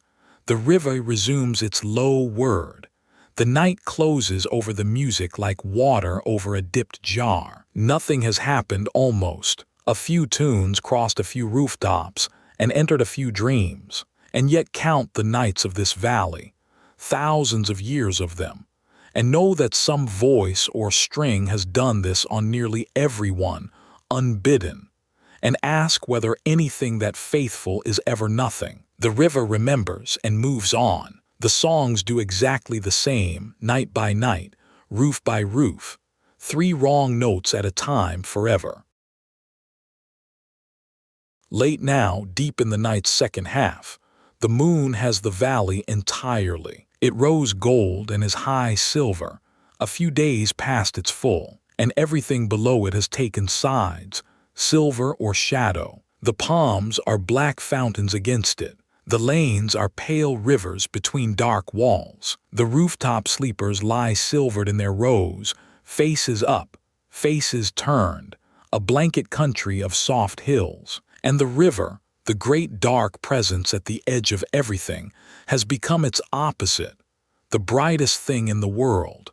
A sheet of white metal laid down the middle of the land, bending with the valley, going out of sight both ways, burning quietly with borrowed light. If the village woke now, all together, it would see the water shining before it saw anything else. The village does not wake. The shining is for the herons, and the watchers and you. Come down to the bank one more time, and watch what the moon does with the current. The river's surface is never still, and so the moon on it is never one moon. It is a road of moons, a long broken causeway of light running from your feet at the bank out to the black far side, every ripple carrying its own small silver and handing it on downstream. Stand very still, and the road rebuilds itself toward you continuously, light arriving and arriving and arriving without ever accumulating, the way the water itself arrives and is always the same river. The old people of this valley say the moon travels the river at night in a boat of its own. Standing here, watching the causeway shiver and hold, you understand exactly how anyone standing here came to say it, and how the saying lasted. Some sites explain their own legends on contact. The moon works the land, too, on her quieter side. In the gardens, the melons and cucumbers swell by night, and the old man in his reed shelter would tell you the moon does the swelling, drawing the water up through the stems, the way she draws the river up the shore at flood. The priests downriver keep her phases against their festival lists, the month here being her child, new moon to new moon. The second wheel of the great calendar, the star, will soon set turning again. Mothers bring fretful babies out into her light, an old remedy, and it works, the way most old night remedies work, by stillness and cool air, and an adult finally sitting down. She is the night's other river, the moon, silver where the water is brown, monthly where the flood is yearly, and between the two of them, this valley has never once been without some great pale patient thing moving overhead or alongside, keeping time, asking nothing. Small things use the causeway of light. A fish turns in it, one silver clap, and the rings run outward carrying little moons on their rims, until the current irons them away. A night heron crosses it low and slow, gray as a thought. For the length of the crossing she is lit from below, like a bird in a story. Far out, a floating branch rides the middle channel south, and its shadow rides beside it, and the moon rides on both. On the far bank, a single jackal comes down to drink at the water's silver edge. It laps its small share of the shining. It looks up once, ears pricked, at the whole bright breadth of it. Then it goes back up into the desert dark, unremarked. It has attended, briefly, the most beautiful sight in the world, as every creature at this bank nightly does, on the way to other business. There is a bench of sorts at the landing, a mooring log worn flat, and it is the right place for the night's next to last sitting. The moon rode on the water, the frogs at their eternal work, the moored boats nodding, silver-ailed. Behind you, the whole village silver and asleep, the temple's one lamp holding its small gold against all that white. This is the hour and the light in which the valley looks most like what it believes itself to be, a place the great kind powers walk through nightly on their rounds, moon on the water, star on its way, river on its road. You may believe any amount of that you like. The look of it at this hour from this log is not a matter of belief. It is simply the case. Sit with it a minute. There is no better minute in the whole of these 2 hours. When you rise from the log, the moon has moved the causeway a boat's length downstream, as it moves all night, patient as everything here, keeping its silver appointment with every reach of the river in turn. 1,000 miles of water silvered one bend at a time. Somewhere downstream right now, it is lighting the great temples and their sleeping avenues. Somewhere upstream, it is lighting the cataracts and the lands beyond the maps. And here at this bend, it is lighting a village on a mound and a log worn flat, and a story about to walk up the bank toward its own ending. The river remembers and moves on. The moon forgets nothing either, and rides her boat along the whole length of the remembering all night, shining on it as if to say, yes, this, keep this, and moves on too. Before the deep hours close over the valley, lie back once more on the highest roof, because the sky above this land is a country of its own, and the village has given you its map. Straight overhead, arching from horizon to horizon, runs the great pale road of stars, the Sky River, so dense through its middle reaches that it glows like flour spilled across black cloth. Other lands will call it a road of milk, a street of ghosts, the backbone of night. Here, in a valley that is nothing but a river with a kingdom attached, the Sky River needs no explaining at all. Of course, the sky has a Nile. Everything worth having has a Nile. The 2 rivers bend across their 2 darknesses, the wet one below, the bright one above, and the valley lies between them like a sleeper between 2 blessings, and has never seen any reason to choose. The priests, who watch the sky the way the ferryman watches the water, have peopled it thoroughly. The imperishable stars wheel around the north, the ones that never rise or set, and the old teaching says the blessed dead go there, to the stars that cannot die, which is the kindest street address any faith has ever issued. The great patterns stride the seasons.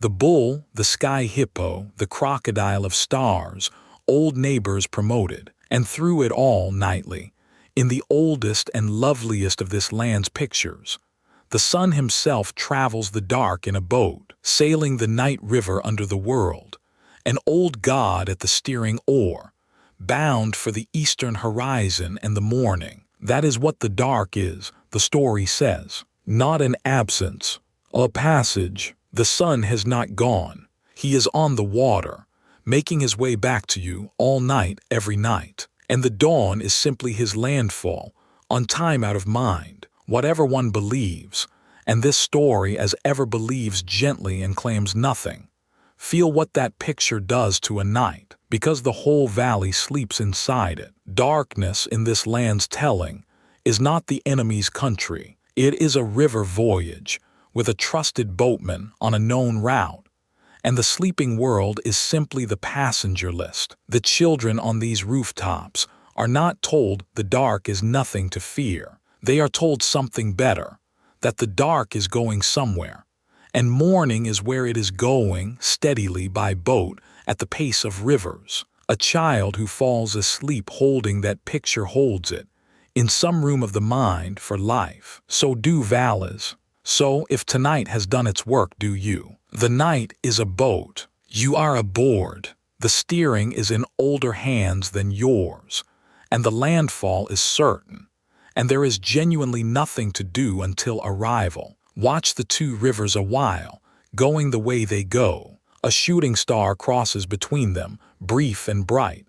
And this land counts those kindly too. The Sky River's reflection lies broken on the water river below, silver dust on black glass, so that the fisherman's channel and the road of the blessed dead are, for tonight, visibly the same neighborhood. The frogs sing to both without distinction, the moon's boat and the sun's boat, and the trading boat at its mooring all ride their separate rivers at their separate speeds. And every one of them, the village would point out, is headed for morning by its own route. It is a crowded night, properly seen, full of traffic and passage and steady oars, and all of it silent, and all of it slow, and none of it requiring anything from a sleeping village except what it is already doing, resting aboard between the rivers. The old priest, if he stood beside you now, would offer one more thing quietly, because it is written in the old texts he copied as a boy,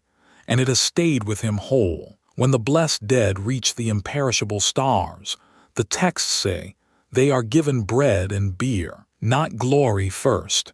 Bread and beer, the same supper the village ate tonight in its courtyards, the same jars, the same loaves, continued. Whatever else this valley got right or wrong about the enormous questions, it never once imagined a heaven unlike its own good evenings. It looked at the ovens and the shared jar and the rooftops and the river, and concluded that eternity, to be worth having, must be very like this. 3,500 years on, walking their valley at night, it is remarkably hard to argue. The river remembers and moves on. Above it, the other river does the same, all the long night, carrying its imperishable lights toward morning. And now the valley reaches the bottom of its night, the hour you have kept in a longhouse and an abbey, by a warm bay and over 7 hills, and it is the same hour here, at the world's oldest address, and it is deeper here than anywhere. The moon is well down the west, the music is long over, the last rooftop talk long dissolved. Even the frogs have banked their chorus to its lowest, slowest pulse, the marsh's night heart barely turning over. What is left is the floor of the world, river and stars and sleeping earth, and the small sounds those three make together when nothing else is awake to add to them. There have been quiet hours in every night of this series. This is the oldest of them and the stillest, and it fits the others inside it like nested bowls. Walk the lanes one last slow time, down the middle, as you have earned. The banked ovens breathe their faint warmth at every courtyard corner. 100 sleeping embers under 100 flat stones, keeping the morning's fire the way this village has kept it for 100 generations. The way, though none of them will ever know any of the others, it was kept tonight in every century you have visited. The cattle lie folded in the yards, jaws still, ears still, great sides rising and falling. The dew, even here at the desert's doorstep, is settling, cool on the jar lids, on the gate posts, on the worn flat log at the landing. The river's small nightly gift of itself to the air collected drop by drop on everything the village owns. The night's last wakers hold their posts, and you know them all now. The young priest on the temple roof, cloak tight, eyes east, keeping the watch of the star with the patience the trade teaches. The grandfather on the field platform, sleeping the watchman's sleep beside his sleeping grandson, hearing everything, minding nothing. The crewman by the trading boat's firebox, down to its last red eye. The temple lamp, the one gold point in all the silver dark. It burns by the sealed shrine door with the steadiness of a thing that has never once been allowed to go out. Count them, the little constellation of the faithful. Then add the great silent keepers, the river sliding at its work, the star climbing unseen toward her notch, the sun somewhere below the world at his steering oar, making his landfall's approach. The watch of this valley is kept at every scale there is, from a boy's banked cook fire to the boat of the sun. Nothing here sleeps unattended. Nothing here has, for 3,500 years. Take the night's last census by ear, standing in the middle lane, the way this series has taught you in 4 other centuries. The frogs at their lowest pulse, the floor under everything, the river's one long word against the bank, a palm crown turning over in the air, dry silk, a donkey's sigh from a yard, world-weary content, the tick of a cooling, brewed jar in a courtyard corner, far out once, the jackal's thin thread of sound along the desert edge, passing through, meaning nothing, and beneath them all, that softest and largest sound, the one you have learned to hear only this night in this valley. Several hundred people breathing slowly in the open air, roof upon roof, all together. A village asleep under the sky sounds different from a village asleep under roofs. Softer, nearer, more like one creature, resting. You will not hear it again anywhere in these nights. Hear it now fully once. Lie down now on the last roof, the story's own, and let the hour do what the hour does. The mat is woven of the marsh you walked. The headrest is smooth acacia, like the ferry. The water jar sweats coolly within reach. The potter's far mountains full of the river. Overhead the 2 rivers of the night cross their slow silver traffic. And underneath everything, steady as ever, the water says its one long word against the bank. The village breathes around you, roof upon roof of it. The ferryman and the scribe boy and the grandmother at her east edge. The betrothed on their separate roofs, dreaming now instead of pretending. The smallest herd boy with his whistle still curled in his fingers. You could not fall out of this night if you tried. It is holding the whole valley, and it has room for one more, somewhere in this hour unwitnessed. The night quietly turns toward morning, the way it does, felt not seen. The desert air wins its last cool argument and slides down over the fields. The frog's pulse drops another degree, high in the east, though no eye is on it yet. The sky's deepest black softens by one shade at its very rim. The first far bow wave of the sun's boat coming. Not yet. Soon. The valley's own 2 words, and they are the night's now too. Everything that is coming, the star, the light, the flood, the year, is on its way at the pace of rivers, which is to say, at exactly the right pace, arriving neither early nor late, needing nothing from any sleeper to speed it. The river remembers and moves on. You may forget now and stay. That is the whole arrangement, and it is a good one, and it is yours for the taking, this hour, this roof, this breath.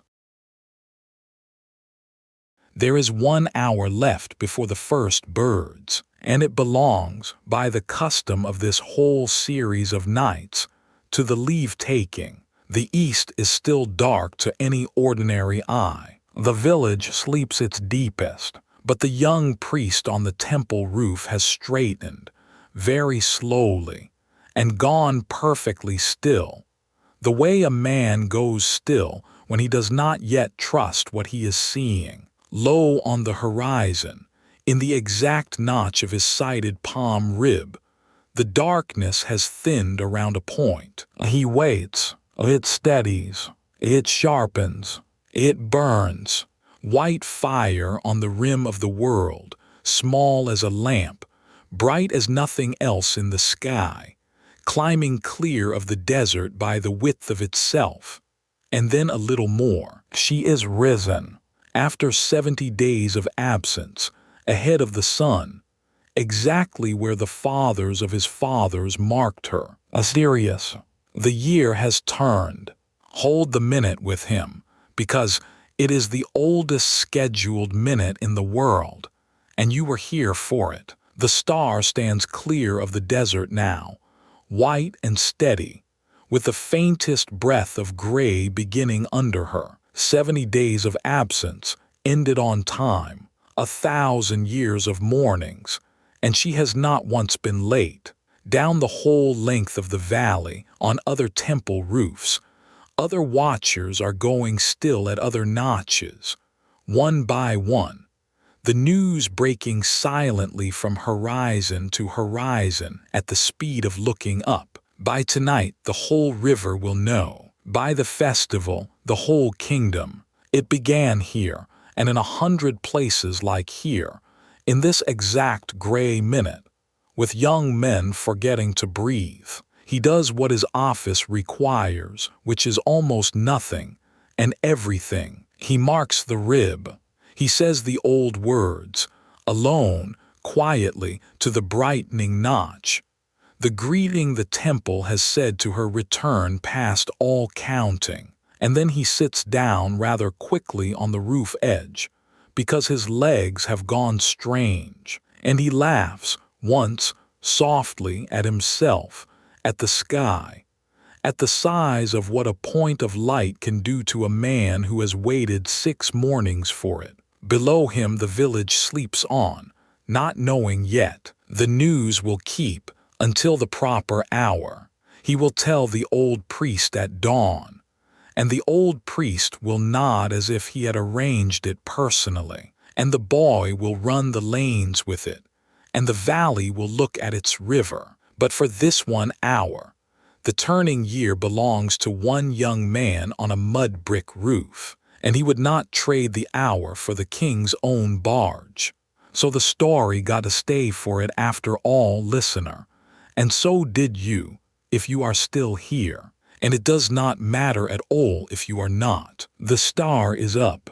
The flood is written. Some days from now the water will go green, then brown, then begin its patient climb, and the shining weeks will come, and the black gift after them, and the plowing and the green and the gold, the whole year swinging round again on its bright hinge, as it did last year, as it will next year, as it has 10,000 times, while kingdoms and languages and gods themselves changed names around it. The village will live it all again, and complain of the usual things and sing at the harvest, and its children's children will lie on these same roofs under these same stars, waiting for the same not yet soon. Of all the nights this series will ever keep, this one has the oldest heartbeat and the steadiest. It was beating before the pyramids. Listen,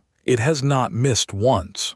Leave them now, the way we always leave them, sleeping and safe, and provided for. The ferryman, who will cross at first light. The scribe boy, whose ink is dry and whose hand is surer than it was yesterday. The old priest on his mat, the grandmother at her east edge, the potter above his field of standing moons, the harpist with her wrapped harp, the watchers on their platform raft, the herds, the geese, the tax collector cats, the falcons in the unpicked palm. The great kind powers of their world are all at their stations, star risen, moon westering, river sliding, sun's boat making landfall below the rim. Nothing is wrong anywhere in the valley. Say it the way we have said it over every sleeping place in every century, because it has been true in everyone, for one whole night, and one whole night is enough. Nothing is wrong anywhere. Asleep, and you, wherever your bed is, whatever water your own life is waiting on, take the valley's way with you as you go down. The dark is a boat, and you are aboard, and the steering is not yours tonight, and the landfall is certain. Your ovens are banked, whatever shape they take. Your star is on its way to its notch, whatever its name. Lie back the way the whole valley lies back, between the river of water and the river of stars, held, counted, expected at morning. The flood always comes. The light always comes. Not yet. Soon. Asleep now. Above the sleeping valley, the sky pales by one more shade, and the first bird of the morning, far off in the marsh, tries a single uncertain note, and thinks better of it and waits. The river takes the last of the starlight, folds it under, and slides on north past the landing, past the temple stairs, past the stone post with its dry old marks, carrying the flood in its dark upstream heart, due any day, right on time. The river remembers and moves on. It was remembering before we came, listener, and it will remember after. And tonight, for 2 quiet hours, it remembered us too. Good night, old valley. Good night, listener. This was worlds before morning. Good night.